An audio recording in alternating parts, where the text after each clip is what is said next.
नमस्कार दोस्तों, दिशांक क्लासेस में आपका स्वागत है। और आज मैं आपको जो पोइट्री की टाइप में आपको बताया था कि टाइप में पोइट्री क्या होती है, उसके टाइप्स क्या होते हैं। तो उसमें ऑब्जेक्टिव पोइट्री क्या है, सब्जेक्टिव पोइट्री क्या है, नैरेटिव और ड्रामेटिक।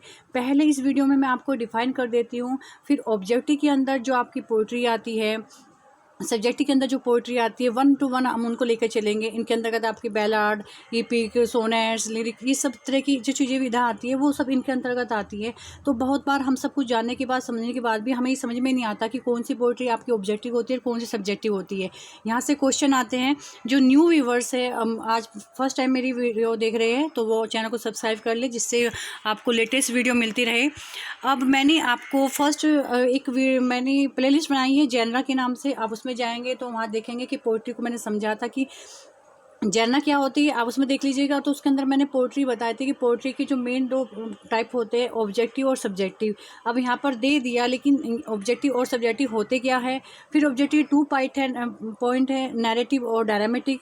नैरेटिव के अंदर ही आपका बैलाड, इपिक और मैट्रिक रोमांसेस आते हैं, और सब्जेक्ट के अंदर आपका लिरिक, और लिरिक के अंदर आपका इलेजी, सोनेट और ड्रामेटिक मोनोलॉग, हिम और एपिथैलेमिन आते हैं। इसके अलावा भी पोइट्री कुछ सब पार्ट होते हैं, वो सब मैं एक अलग वीडियो में बताऊंगी। तो आज इस वीडियो में हम जानते हैं कि ऑब्जेक्टिव पोइट्री क्या होती है, ऑब्जेक्ट कहते किसे हैं। Poetry for our convenience is broadly divided in 2 categories. 2 category में डिवाइड की गई है। फर्स्ट आपकी ऑब्जेक्टिव पोइट्री है और दूसरी आपकी सब्जेक्टिव पोइट्री है। अब ऑब्जेक्टिव पोइट्री हम किसे कहते हैं, वो देखिए। Objective poetry is the record of the poets कीन ऑब्जर्वेशन। यानी जो पोएट होता है उसका गहरे रूप से जो ऑब्जर्वेशन किया जाता है, उसकी ऑब्जर्वेशंस, उसके एक्सपीरियंस किसके बारे में, about the things he sees around him. जो वो अपने चारों तरफ देखता है उसके बारे में जो गहराई से ऑब्जर्वेशन करता है, एक्सपीरियंस लेता है, वही ऑब्जेक्टिव पोइट्री का एक रिकॉर्ड होता है। He does not invest his own thoughts. उसमें वो अपने थॉट्स नहीं लगाता, ना फीलिंग्स लगाता, ना इमोशंस लगाता। जब वो अपने उन मेमोरेबल डीड्स या इवेंट्स को डिस्क्राइब कर रहा होता है, एक तरह से क्या होता है, इसमें कोई भी चीज़ पर्सनल नहीं की जाती। जो वो अपने माहौल में देखता है, जो उसको समाज में चीज़ दिखती है, उन एक्सपीरियंस को और जो उनको डीड्स होते हैं, इवेंट्स होती है, उनको वो डिस्क्राइब करता है। उसके अंतर्गत आपकी ऑब्जेक्टिव पोइट्री आती है। और objective poetry is older than subjective. जो ऑब्जेक्टिव पोइट्री है ना, वो सब्जेक्टिव पोइट्री से पुरानी है। एग्जाम्पल के लिए ऑब्जेक्टिव पोइट्री जो होती बैलाड्स है, फोक है, मतलब बैलाड्स, फोक स्टोरी, हिस्टोरिकल सॉन्ग्स और मैट्रिकल रोमांसेज। बैलाड्स और फोक सबसे पुराने हैं, तो जाहिर सी बात है ये ऑब्जेक्टिव पोइट्री के अंतर्गत रखे जाते हैं। सब्जेक्टिव पोइट्री बाद में ही, पहले ऑब्जेक्टिव पोइट्री थी। तो चीज़ क्लियर हो गई। ऑब्जेक्टिव तरह से कह सकते हैं, जिस तरह से आपने सुना ना सब्जेक्टिव क्वेश्चन होता है, सब्जेक्टिव पेपर है, ऑब्जेक्टिव पेपर है, सेम उसी से तरह से ऑब्जेक्टिव पोइट्री वो पोइट्री होती है जिसमें पोइट अपने कोई थॉट्स नहीं रखता, बल्कि जो समाज से, सोसाइटी से जो चीज़ें मिलती है वो उनको डिफाइन करता है। अब सब्जेक्टिव पोइट्री की बात करते हैं। माय डियर स्टूडेंट्स, अलग अलग सेगमेंट चला हुआ है। आप प्लेलिस्ट में जाकर जो हिस्ट्री ऑफ इंग्लिश लिटरेचर है, आप उसकी वीडियोस भी देख सकते हैं। अगर आपको वीडियो पसंद आए तो आप लाइक करना ना भूलें। The subjective poetry deals with the poets own thoughts. जो सब्जेक्टिव पोइट्री होती है वो पोएट्स के अपने विचारों को और इमोशंस को डील्स करती है, और it deals with the word the poet personally thinks and feels with in. तो क्या होता है सब्जेक्टिव पोइट्री, इसमें कवि अपने विचारों को रखता है, अपने इमोशंस को रखता है, और वो चीज़ें पुट करता है जो वो पर्सनली फील करता है, सोचता है, यानी अपने विचारों को एक कविता के रूप में आपके सामने प्रस्तुत करता है। वो ही आपकी सब्जेक्टिव पोइट्री होती है। Subjective poetry is highly personal. ये पर्सनल होती है। It appeals more to our heart. ये ज़्यादा अपील करती हैं हमारे हार्ट को। जनरली हम ट्राई करते gather information about the poet through his work of art. इसके माध्यम से ही हम ना पोएट के बारे में भी जान लेते हैं। जो पोएट वर्क लिखता है ना, तो उसके बारे में हम जान जाते हैं कि पोएट है क्या। पोएट का जो उसकी पर्सनल चीज़ें हैं उनको जान जाता है।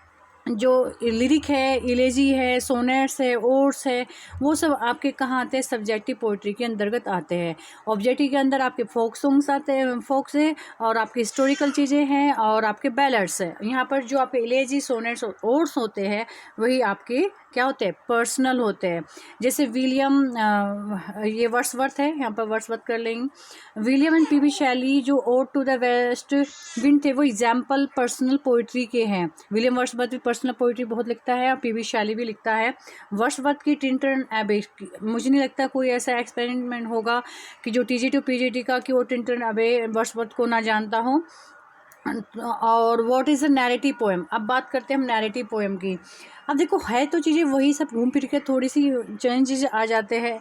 Narrative poem is a longer form of poetry. एक तो नैरेटिव पोएम होती है वो लॉन्गर होती है, जो हमें एक एंटायर स्टोरी बताती है, मतलब एक कहानी के रूप में, एक कहानी को, एक स्टोरी को आप जब पोएम के रूप में ढालते हैं तो वो नैरेटिव पोएम हो जाती है। वो उसका बिगनिंग भी बताएगी, मिडिल भी बताएगी, एंड भी बताएगी। अदरवाइज पोइट्री क्या होता है, जनरली क्या होता है, वो किसी भी चीज़ को ले लेते हैं, किसी एक घटना को लेकर हल्की सी उसकी स्टार्टिंग मिड को लेकर पोएम रच देता है। लेकिन जो नैरेटिव पोएम होती है वो एक डिस्क्रिप्टिव होती है एक तरह से, और वो बिल्कुल एंटायर स्टोरी होती है, बिगनिंग मिडिल और एंड होता है। Narrative poems contains all the elements of a fully developed story.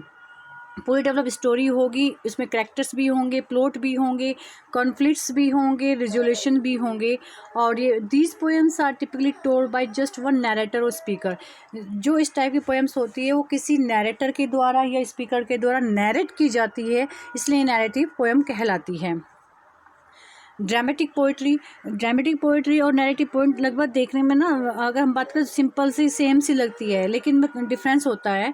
जैसे हम बात करते हैं dramatic poetry is written in words, एक तो वर्ड्स में लिखी जाती है, and is mean to be spoken और एक्टेड। मतलब क्या होता है, इसमें जो पोएट्री होती है वो एक्ट के रूप में की जाती है, ड्रामा करने के रूप में इसके यहाँ करैक्टर लिखे जाते हैं। वो किसी भी एक स्टोरी को पोर्ट्रे करते सिचुएशन में। और मोस्ट जो ड्रामेटिक पोइट्री है वो ड्रामेटिक मोनोलॉग्स के रूप में सबसे ज़्यादा होती है, और वो एक्टर के द्वारा या स्पीच के द्वारा ऑडियंस को दिखाई जाती है। सोलोलॉजीज होती है जो अपने थॉट्स को बताती है, और regardless whether anyone hears from them और नॉट। यानी जो सोलोलॉजीज होते हैं, आप जानते हो कि कुछ सोलोलॉजीज ऐसे होते हैं कि दूसरों के बारे, अपने बारे में खुद से बोल रहा है। कभी वो जो है राइटर्स से जो ऑडियंस होते हैं उनको सुनती है और कभी उनको नहीं सुनती। वो अलग अलग मैटर है, जब मैं बिल्कुल डिस्क्राइब में जाऊँगी तब बताऊँगी। तो एक तरह से मान के चलिए जो आपकी ड्रामेटिक पोइट्री होती है वो ड्रामा के रूप में होती है। अब यहाँ पर देख लीजिए, dramatic poetry differs from the narrative poetry. ये मैंने अभी बताया कि डिफरेंस है थोड़ा सा, किस वे में, in that is written and told by the perspective of the character. यानी ये क्या है, इस तरह से लिखी जाती है कि जो नैरेटिव पोएम है उसमें तो नैरेटर स्टोरी टोल्ड करता है, बताया मैंने इससे पहले भी, जो स्टोरी होती है वो नैरेटर के द्वारा टोल्ड की जाती है। लेकिन जो ड्रामेटिक पोइट्री होती है उन्हें हम क्लोजेड ड्रामा भी कहते हैं। और जो क्लोजेड ड्रामा होता है कि वो that is intended to be read and not performed, कि वो परफॉर्म नहीं किया जाता है, जस्ट वो रीड के लिए होता है। और became a trend in early. अच्छा, मैं थोड़ा सा यहाँ डिफाइन कर दूँ, चीज़ क्लियर नहीं हुई होगी आपको। ड्रामेटिक पोएट्री जो नैरेटिव पोएट्री से डिफरेंट किस रूप में है कि नैरेटिव पोएम तो एक नैरेटर के द्वारा डिफाइन की जाती है, और ड्रामेटिक पोएट्री जो है वो अपने ड्रामा के माध्यम से, करैक्टर के माध्यम से ड्रामेट करते हुए आपको एक स्टोरी प्रेजेंट करती है। यहाँ तो नैरेटर होगा वो प्रेजेंट करेगा, और ड्रामेटिक में कि जो करैक्टर के ड्रामा होता है, एक्ट होता है, उनके माध्यम से स्टोरी निकल के आती है पोइट्री की। तो यही मेन डिफरेंस होता है। और ड्रामेटिक पोइट्री को हम क्लोजेड ड्रामा के रूप में जानते हैं, जो बहुत फेमस है। इसमें से एग्जाम में क्वेश्चन आ चुका है, जैसे जॉन कीट्स ने लिखा था क्लोजेड ड्रामा, तो वो पूछा जा सकता है कि क्लोजेड ड्रामा किस किस ने लिखा है। जब मैं कराऊंगी, इनको भी कराऊंगी, जो वर्ड्स आ रहे हैं ना कि क्लोजेड ड्रामा क्या है, पूरा एक चीज़ बताऊंगी। तो जो ट्रेंड था ना वो अर्ली 1800 में ट्रेंड बन गया था क्लोजेड ड्रामा का। जो पोएट्स थे लॉर्ड बायरन और पर्सी बेर्सी शैली, इन्होंने इसको बहुत एडवोकेट्स किया है, मतलब इसके लिए कहा कि हाँ ये अच्छी चीज़ें हैं, तो उनको बहुत एडवोकेट करते थे। तो ये कौन थे, ये क्वेश्चन आ सकता है कि भाई उनको एडवोकेट करने वाले कौन थे। तो पोएट्स लॉर्ड बायरन और पर्सी बेर्सी शैली, यानी पी.बी. शैली। तो ये चीज़ थी आपके सामने। ये मैंने आपको बताया कि सब्जेक्टिव पोइट्री क्या होती है, नैरेटिव ऑब्जेक्टिव पोइट्री क्या है, नैरेटिव और ड्रामेटिक पोइट्री। अब अगली जो वीडियो होगी उसके अगर सब्जेक्टिव पोइट्री के अंदर क्या क्या आती है वो आपको यहाँ से बिल्कुल स्टार्ट हो जाएंगे, क्वेश्चन स्टार्ट होता है। यहाँ से भी क्वेश्चन आते हैं, बच्चे कन्फ्यूज हमेशा रहते हैं कि कई बार लिखा होता है कि ये ड्रामेटिक पोइट्री है, ये सब्जेक्टिव पोइट्री है, ये नैरेटिव पोइट्री है। मोस्ट स्टूडेंट्स मुझसे पूछते रहते हैं बीच बीच में, इसलिए मैंने ये स्टार्टिंग में आपको क्लियर कर दिया कि सब्जेक्टिव पोइट्री है क्या, आपकी ड्रामेटिक पोइट्री क्या है, नैरेटिव पोइट्री क्या है, आपकी ऑब्जेक्टिव पोइट्री क्या है। आई होप आप समझ गए होंगे।